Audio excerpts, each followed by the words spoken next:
Ibrani pasal 5 ayat yang ke-7 mencatat, dalam hidupnya sebagai manusia, ia telah mempersembahkan doa dan permohonan dengan ratap tangis dan keluhan kepada Dia yang sanggup menyelamatkannya dari maut, dan karena kesalehannya ia telah didengarkan.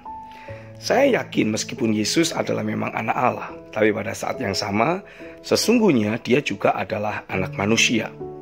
Dalam keberadaannya sebagai anak manusia, Dia memberikan teladan dan pola ilahi tentang bagaimana seharusnya menjalani kehidupan sehari-hari maupun membangun atau mengerjakan pelayanan dalam dunia ini.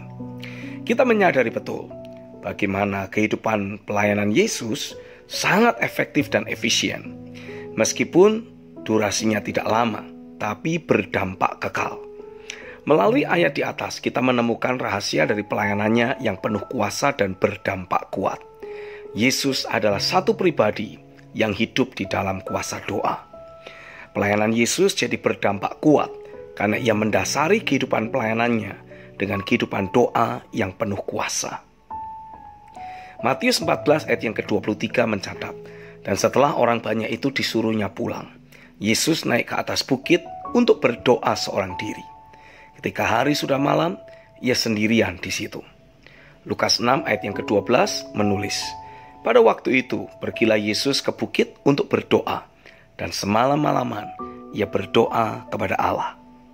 Lukas 9 ayat yang ke-28 mencatat, kira-kira 8 hari sesudah segala pengajaran itu, Yesus membawa Petrus, Yohanes dan Yakobus, lalu naik ke atas gunung untuk berdoa. Lukas 11 ayat yang pertama mencatat, pada suatu kali Yesus sedang berdoa di salah satu tempat. Ketika ia berhenti berdoa, berkatalah seorang dari murid-muridnya kepadanya, Tuhan, ajarlah kami berdoa, sama seperti yang diajarkan Yohanes kepada murid-muridnya. Berdoa dan bersyafaat bagi orang banyak adalah merupakan bagian dari kehidupan Yesus sehari-hari. Selain ia mengajar, melayani orang banyak yang sedang berbeban berat, dikuasai sakit penyakit atau kuasa kegelapan. Doa memegang peranan yang sangat penting dan dominan. Itulah yang menjadi rahasia dari berbagai manifestasi kuasa kerajaan, mujizat, dan berbagai tanda ajaib yang menyertai pelayanannya.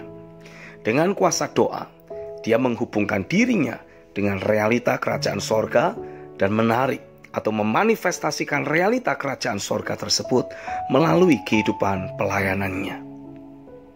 Saya percaya, untuk kita bisa terus memanifestasikan kuasa kehidupan Zoe dan menelan kuasa maut di dalam kemenangannya, kita juga harus belajar hidup dalam kuasa doa.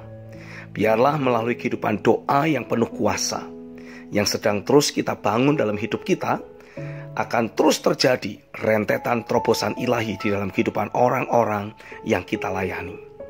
Inilah kunci pembeda yang akan membedakan pelayanan kita sebagai para hamba Tuhan dengan para pembicara motivasional lain. Jika kita mengukur keberhasilan pelayanan kita hanya pada kerasnya teriakan ataupun maraknya respon dari para pendengar kita, sementara kita berkata-kata atau berkhotbah, rasanya para pembicara motivasional juga tidak kalah heboh dalam mereka mempresentasikan materinya.